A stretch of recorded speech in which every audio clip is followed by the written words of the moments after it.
Back to carburetor basics. We are going to tear down this carburetor further, and I will show you the common problems and how to fix them that are inherent in a lot of motorcycle carburetors. Now this will entail only single carburetors, not multiple carburetors on motorcycles.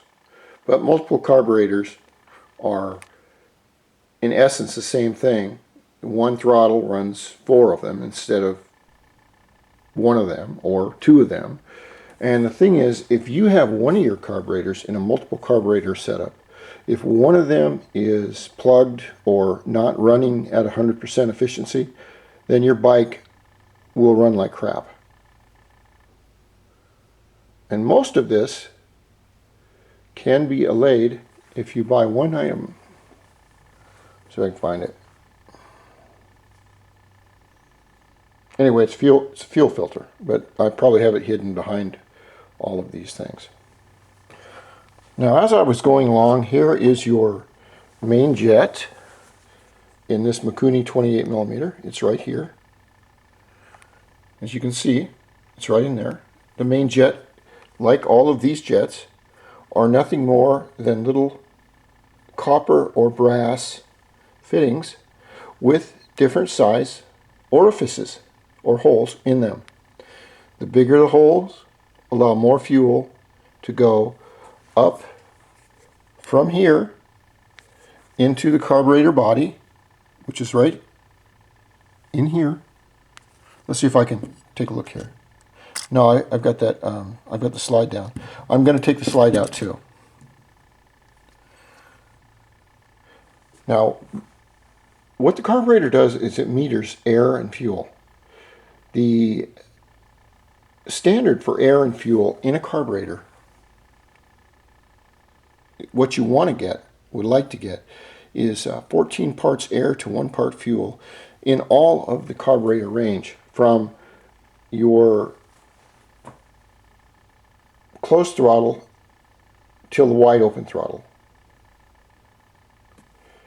And in order to do that, sometimes you have to adjust your pilot jet. There's one of these in a carburetor. And your main jet, there's one of these in a carburetor. These are different types of jets for different carburetors, but they are very common to find. If you have a, say like this one fits a Delorta carburetor.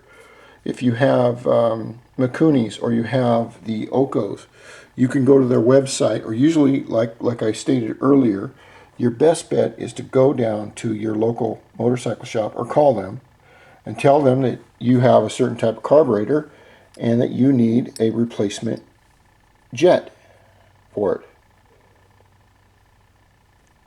Or you want a bigger or larger jet, and all the jets, of course, are marked. They're marked with a certain code that you can go to your website and find out how big of the orifice is. Now, if you're, say for instance, your carburetor is starving for fuel, what you can do is a couple of things. You can increase the jet size to give more gas during the full range. You can take your needle jet, or jet needle, and I'm going to take this off. I don't know if I can do it one-handed. I'm going to have to, it's under spring tension, but I will take this off and show you the jet, which is number 11 right here. And these carburetors are not a huge mystery. They're not a subject you can't touch. They do get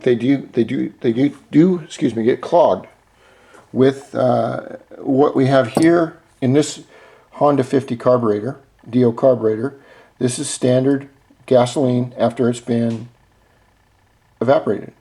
Gasoline has additives, lots of additives, and gasoline does evaporate. When it evaporates, it leaves this in your carburetor, and it leaves a brown gunk in the bottom. You can tell it's a few millimeters of gas. It won't hurt it, but it's not good to have it in there. So when you leave your bike for a long time, it's better to drain your fuel out and we'll go on to the next video.